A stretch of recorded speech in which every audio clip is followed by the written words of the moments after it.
जय भोलेनाथ। सुप्रभात दोस्तों, welcome to S2 classes, Subra Saraswati classes. तो आज की क्लास में हम आपको एक बेहतरीन टॉपिक बताने जा रहे हैं जहां पे आपको अल्कीन से अल्कोहल बनाना है।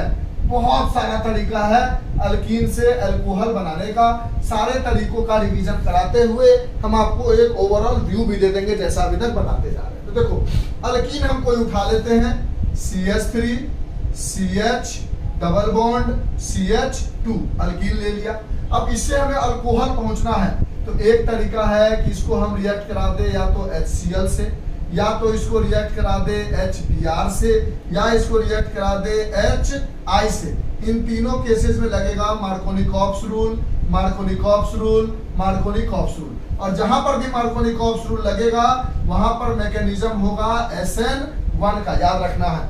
अब यहाँ पे क्या होगा, मार्कोनिकॉप्स रूल में होता है rich get richer, rich gets richer, यानी जो डबल बॉन्ड का कार्बन है उस डबल बॉन्ड के कार्बन, अब बोलोगे अल्कोहल बनाना है सर, आप तो HCl ले रहे हो, घबराओ मत, बना रहे हैं। तो पहले इसमें आप क्या करोगे, देखोगे कि अच्छा सर डबल बॉन्ड के कार्बन में हाइड्रोजन जिसके पास ज्यादा है उससे इसका हाइड्रोजन जुड़ेगा, यानी CH3 CH डबल बॉन्ड जो है वो सिंगल बॉन्ड में बदल जाएगा। हाइड्रोजन इसके पास ज्यादा है तो यहाँ हाइड्रोजन जुड़ेगा और यहाँ Cl जुड़ेगा, और फिर इसको रिएक्ट करा दोगे एक्वस KOH से। और यहाँ पर भी मैकेनिज्म क्या लग रहा है, SN1 का लग रहा है, एक्वस KOH है तो क्या होगा, OH जो है वो यहाँ आ जाएगा और Cl जो है यहाँ निकल जाएगा और बन जाएगा CH3 CH CH2, यहाँ H तो लगा हुआ है और यहाँ OH लग जाएगा। और ये क्या बन गया हमारे पास, प्रोपीन हमने लिया था, प्रोपीन हमने लिया था और प्रोपीन से हमने बना लिया प्रोपेन टू ऑल। एक तरीका तो ये हो गया अल्कोहल बनाने का। एक तरीका ये है कि आप यहां पर ले लो HBr और HBr के साथ ले लो परऑक्साइड। परऑक्साइड मतलब क्या हुआ, या तो H2O2 लिखा हो या C6H5COO होल ट्वाइस O2 लिखा हो, ऐसा कुछ लिखा हो, या परऑक्साइड डायरेक्ट लिखा हो। इस समय लगता है एंटी मार्कोनिकॉप्स रूल, और इसके अंदर जो मैकेनिज्म होता है वो फ्री रेडिकल का मैकेनिज्म होता है। और एंटी मार्कोनिकॉप्स रूल कहता है पुअर गेट्स रिचर, यानी जो गरीब है वो अमीर बनेगा। तो इन दोनों डबल बॉन्ड के कार्बन पर किसके पास हाइड्रोजन ज्यादा कम है, इसके पास, तो जिस समय यहाँ हाइड्रोजन लग रहा था उसका अपोजिट हो जाएगा, यानी CH3 as it is, CH as it is, double bond single bond में बदल जाएगा और यहाँ लग जाएगा Br और यहाँ लग जाएगा H, यानी इस समय उल्टा हो गया। यहाँ पर ज्यादा हाइड्रोजन के पास हाइड्रोजन लग रहा था, यहाँ पर कम हाइड्रोजन के पास हाइड्रोजन लगेगा। और ये तभी होगा जब परऑक्साइड के साथ HBr होगा। उसके अलावा अगर परऑक्साइड के साथ HCl है तब भी ऐसा नहीं होगा, तब भी यही होगा, नहीं HCl HBr HI दिया हुआ है सीधा सीधा, तो मार्कोनिकॉप्स। HCl और HI अगर परऑक्साइड के साथ दिया हुआ है तब भी मार्कोनिकॉप्स, अगर HBr के साथ परऑक्साइड है तो एंटी मार्कोनिकॉप्स। और इसको रिएक्शन करा दोगे एक्वस KOH से, यहाँ पर भी न्यूक्लियोफिलिक सब्स्टिट्यूशन SN1 होगा और ये बना लेगा CH3 CH CH2, यहाँ H है और Br हटके यहाँ OH लग जाएगा और KBr बाहर निकल जाएगा।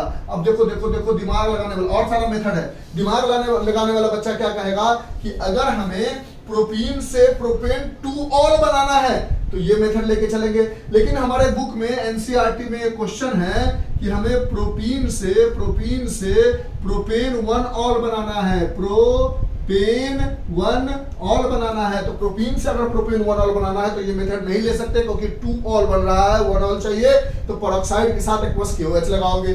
फिर एक तरीका है कि इस अल्कीन को उठा लो और इसको रिएक्ट करा दो H+H2O से, जिसको आप कहते हो एसिड केटेलाइज्ड हाइड्रेशन। क्या कहते हो, एसिड केटेलाइज्ड हाइड्रेशन। और इसके अंदर भी SN1 होता है और मार्कोनिकॉप्स रूल ही लगता है, समझना है। SN1 अगर मान लो किसी में से किसी का मैकेनिज्म पूछ दे आपसे कि रिएक्शन लिखो कि प्रोपीन से प्रोपेन 1 बनाना है, तो ऐसे यहाँ से घूम कर ऐसे आओगे।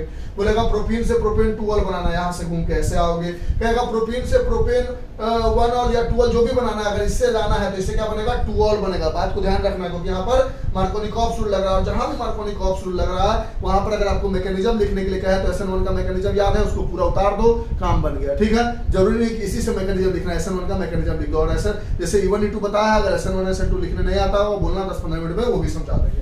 तो यहाँ पर भी क्या लगेगा मार्कोनिकॉफ रूल, यानी प्रोडक्ट यही बन के आएगा CH3 CH CH2, यहाँ H लग जाएगा और यहाँ पर HOH है, HOH है तो डायरेक्ट OH जुड़ जाएगा, जिसके लिए हमको यहाँ 2 स्टेप करना पड़ रहा था। पहले अल्कीन से अल्काइल हैलाइड, फिर जाके अल्कोहल। यहाँ पर डायरेक्ट हम अल्कीन से अल्कोहल तक पहुंच सकते हैं, ये भी एक मेथड है। एक तरीका ये है कि अल्कीन ले लो और इसको रिएक्ट करा दो HBH2 whole twice, HBH2 whole twice H2O2। इस मेथड का नाम है हाइड्रोबोरेशन ऑक्सीडेशन, हाइड्रोबोरेशन ऑक्सीडेशन। और इसमें भी लगता है एंटी मार्कोनिकॉफ रूल, यानी वो वाला प्रोडक्ट बन के आएगा, यानी जो इसमें से H निकलेगा वो यहाँ लगेगा और जो यहाँ से OH निकलेगा वो यहाँ जाके जुड़ेगा, यानी बन जाएगा CH3 CH CH2, यहाँ OH लग जाएगा और यहाँ H लग जाएगा। अब देखो समझने वाली बात यह है कि आपको प्रोपीन से प्रोपेन 1 बनाना था, तो एक तरीका था कि प्रोपीन को पहले SBr एंटी मार्कोनिकॉफ रूल लगा के प्रेजेंस ऑफ पेरोक्साइड आप अल्काइल हैलाइड बनाओगे, जो 1 नंबर पे ब्रोमो आएगा, और वहां से एक्वस KOH लगा के SN1 करा के अल्कोहल बनाओगे। एक तरीका है कि प्रोपीन से प्रोपेन 1 बनाने के लिए HBH2 और H2O2 ले लोगे, इससे प्रोपेन 1 ही बनेगा। क्या बनेगा? प्रोपेन 1 ही बनेगा। तो जो देखो अब इस तरह से अगर आप पढ़ते हो तो जो तरीका आपके दिमाग में आता है वो लिख देना है। एंटी मार्कोनिकॉफ रूल जहां भी लगता है वहां पर होता है फ्री रेडिकल मैकेनिज्म, और जहां पर मार्कोनिकॉफ रूल लगता है वहां पर होता है SN1 न्यूक्लियोफिलिक सब्स्टिट्यूशन रिएक्शन। तो ये सारी चीजों से आप अल्कीन से आप अल्कोहल बना सकते हो। तो और इसमें ये सब बातें समझो, ये सारा चीज याद रखने से फायदा क्या हो रहा है कि जहां से जहां मन है वहां से वहां पहुंच सकते हैं। देखो ना, और बहुत सारी चीजें आप ला सकते हो इसके अंदर, तो और बहुत सारा चीज हो सकता है। अल्काइल हैलाइड बन चुका है, इससे अल्काइल आयोडाइड बनाना होगा तो NaI ड्राई ईथर में यूज करोगे तो ड्राई ईथर की वजह से क्या होगा, I हट जाएगा। ये इसके अंदर नहीं है, अल्कोहल नहीं बन रहा है, लेकिन फिर भी बना रहे हैं हम, बता रहे हैं। यहाँ I लग जाएगा, यहाँ H लग जाएगा तो 2-आइडोप्रोपेन बन जाएगा। अल्काइल हैलाइड, ये इस रिएक्शन को हम फिंकल स्टीन रिएक्शन कहते हैं, फिंकल स्टीन रिएक्शन कहते हैं। इस तरह से आप चाहो ना तो बहुत सारी चीजों को मेमोराइज कर सकते हो। यानी यहाँ से आपने ओवरऑल देखा कि अल्कीन से अगर HCl लगाते हैं तो अल्काइल हैलाइड बनता है, 2 नंबर पे क्लोरो आता है। या इसके लिए भी तीनों के लिए सेम चीज बनेगा। तो इसके लिए बनाया नहीं है, यहाँ पर Cl की जगह यहाँ होगा तो I लग जाएगा, Br की जगह यहाँ Br लग जाएगा, फिर अल्कोहल तक हमको पहुंचना था, इसलिए इन दोनों का रिएक्शन करके नहीं दिखाया। एक तरीका ये है कि डायरेक्ट इससे करके हम ये वाला प्रोडक्ट पा सकते हैं, 2 स्टेप नहीं जाना होगा।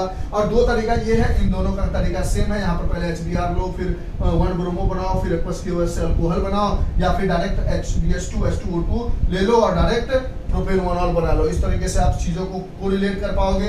दूसरा इंपॉर्टेंट चीज ये है इस रिएक्शन में, ये याद रखना है कि HBH2 में से हमें H मिलता है और H2O2 में से हमें OH मिलता है। ये इसलिए ध्यान रखना है कि कभी कभी BD2 और H2O2 दे देगा, तो जब रिएक्शन लिखोगे तो बोलोगे जहां पर H लगा है वहां पर D लग जाएगा। ये जो प्रोडक्ट है इसमें अगर ये दे दिया होता तो CH3 CH CH2 यहाँ H लग जाएगा और यहाँ OH लग जाएगा। अगर मान लो ये D2O2 दे दिया होता, D2O2 तो यहाँ OD लग जाता, यहाँ H नहीं यहाँ D लगता। समझो समझो समझो क्या कहना चाह रहा है। अगर ये H2O2 होता तो इसमें से हमें D मिलना था, D की जगह H मिलना था, H की जगह D मिल रहा है। मतलब हाइड्रोजन, प्रोटियम, ड्यूट्रियम कहते हैं ना, हाइड्रोजन का 3 आइसोटॉप्स होता है, एक H होता है, एक D होता है, एक T होता है, प्रोटियम होता है, ड्यूटेरियम होता है, ट्रीटियम होता है। तो D मतलब ड्यूटेरियम है तो यहाँ D लग जाएगा और यहाँ OH लग जाएगा। इसी जगह अगर ऐसा होता BD2 या HBD2 ऐसा होता, समझते हैं, HBH2 होल ट्वाइस और साथ ही साथ हमारे पास D2O2 होता तो क्या बनता, CH3 CH CH2, यहाँ OD लगता और यहाँ H लगता। ये ध्यान रखना है कि HBH2 के साथ जो लगा है D लगा है, क्या लगा है उसके अकॉर्डिंग H की जगह D वगैरह बदलेगा, और H2O2 है या D2O2 है उसके अकॉर्डिंग OH की जगह OD लगेगा। नीचे वाला दिख रहा था आपको, हाँ दिख रहा है। ठीक है, ये बातें समझ में आई। तो हमारे पास अल्कीन से अल्कोहल बनाने का ये 4 तरीका है। जिस तरीके से आपको मन है उस तरीके से आप आगे बढ़ सकते हो, और एक तरह का रिवीजन भी हो गया, आपको समझ में भी आ गया होगा। आई रहता तो यहाँ पर आई लग जाता, Br होता तो यहाँ Br लग जाता, हाइड्रोजन तो लगना ही था इन तीनों केसेस में। तो इस तरीके से आप जैसे चाहो वैसे बना सकते हो। तो रिवीजन बहुत इंपॉर्टेंट है। इस तरह से आप जब एक बार कोरिलेट करते हो तो चीजें आपके हाथ में होती है। तो समझ में आया होगा। तो छोटा छोटा करके एल्डिहाइड, कीटोन, अमीन्स, सारे जितने भी केस स्टडी क्वेश्चंस वगैरह सब समझाएंगे। एकदम धीरे धीरे से मेरी जिंदगी में आना, धीरे धीरे से समझ आना। तो इसको लिख लो, इसमें से जो भी डाउट होगा पूछ लो। तो एकदम आसान तरीके से चीजें समझ में आ रही है, दिक्कत नहीं हो रहा? No sir. चलिए, अगर डिटेल में चाहिए होगा तो डिटेल बोलोगे, डिटेल बताएंगे। जैसे बोलोगे हम वैसे पढ़ाने के लिए तैयार है। इस तरीके से बच्चों को बहुत पसंद आ रहा है, इसलिए हमने इस तरीके से आपको बताया। एक बार देख लो, समझ लो, एक रिवीजन हो जाएगी। फिर हम नेक्स्ट टॉपिक पे आते हैं। बाय। हाँ, अच्छा लगे तो इसी तरह से कमेंट करते रहो, हमारा भी दिल बड़ा होता रहता है कि चलो बच्चे देख रहे हैं। बाय। Thank you sir. लिख लो।